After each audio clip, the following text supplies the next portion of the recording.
India news और आपके साथ में विजेंद्र सोलंकी। शह और मात के खेल के अंदर सचिन पायलट गुट को एक और रियायत मिली है, क्योंकि अब कोर्ट ने सोमवार सुबह 10 बजे तक सुनवाई को आगे बढ़ाया और उस दौरान यह भी कहा गया कि मंगलवार शाम 5:30 बजे तक जो डॉक्टर सीपी जोशी यानी कि विधानसभा अध्यक्ष का नोटिस है उस पर अभी कार्रवाई के लिए स्टे रहेगा, यानी कि रोक रहेगी। उसके बाद ही कार्रवाई होगी अगर उस पर स्टे नहीं होता है तो। इस दौरान दिन भर की 10 बड़ी बातें हम आपको सबसे पहले बताते हैं कि आज का पूरा घटनाक्रम क्या रहा।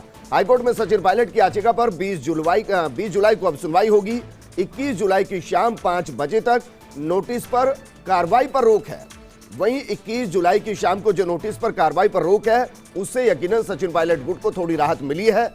इसके अलावा और अन्य क्या क्या घटनाक्रम हुए हैं वो हम आपको बता रहे हैं। अब हाईकोर्ट में मुख्य सचेतक महेश जोशी की तरफ से जवाब पेश होगा। हाईकोर्ट ने गहलोत सरकार की तरफ से महेश जोशी को पक्षकार बना लिया है। पायलट कैंप ने कहा कि आवाज उठाना विद्रोह नहीं, फ्रीडम ऑफ स्पीच के तहत यह आता है। स्पीकर के वकील अभिषेक मनु सिंघवी ने कहा कि खारिज हो प्री मैच्योर याचिका। वहीं ऑडियो टेप खुलासे के बाद एसओजी वॉइस सैंपल लेगी। संजय जैन को हिरासत में पहले ही ले लिया गया है। गजेंद्र सिंह के खिलाफ एफआईआर। वहीं शेखावत ने आरोपों से इनकार किया है। पायलट गुट के एमएलए विश्वेंद्र और भंवरलाल शर्मा कांग्रेस से निलंबित कर दिए गए हैं। उधर मानेसर में होटल के बाहर पुलिस जाब्ता बढ़ा दिया गया है।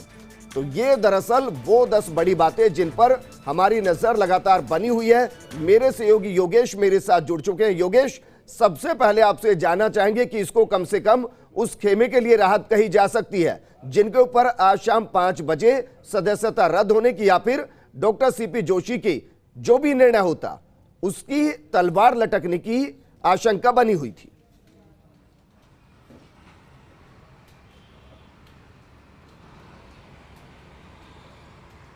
ये बात सही है कि आज जो फैसला हो सकता था डॉक्टर सीपी जोशी का और जिस तरह की चर्चाएं थी कि अयोग्यता को लेकर और उनकी सदस्यता रद्द करने को लेकर, लेकिन अब तमाम जो अदालत की सुनवाई का दौर इस वक्त जारी है और डॉक्टर सीपी जोशी ने भी ये आश्वासन कोर्ट को दिया है कि सुनवाई तक कोई निर्णय नहीं किया जाएगा। और हमारे साथ वरिष्ठ पत्रकार हैं और जो एक्सपर्ट हैं पूरे इस कहा जा सकता है बरसों से, जिन्होंने विधि संवाददाता के तौर पर अपना एक नाम कमाया, हम उनसे बात करेंगे। मुकेश शर्मा जी हमारे साथ है। मुकेश जी, जिस तरह का घटनाक्रम है, संवैधानिक तथ्यों को अगर समझें तो किस तरह इसको देखते हैं?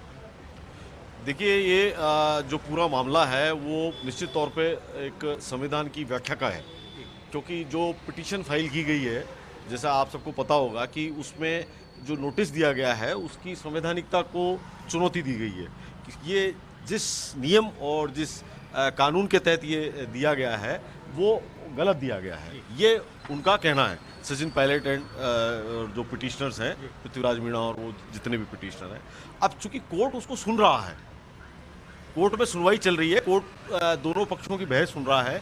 आज एक पक्ष की बहस पूरी हुई है, शायद थोड़ी सी बहस अभिषेक मनु सिंघवी ने भी की है, मेरे को जहाँ तक जानकारी है, और अभी सुनवाई पूरी नहीं हुई है। कुल मिला के सुनवाई पूरी नहीं हुई है और चूंकि सुनवाई पूरी नहीं हुई है तो वो टल गई सोमवार तक के लिए। आज फ्राइडे है, शुक्रवार है कल, और छुट्टी रहती है कोर्ट की, सोमवार को अब सुनवाई होगी।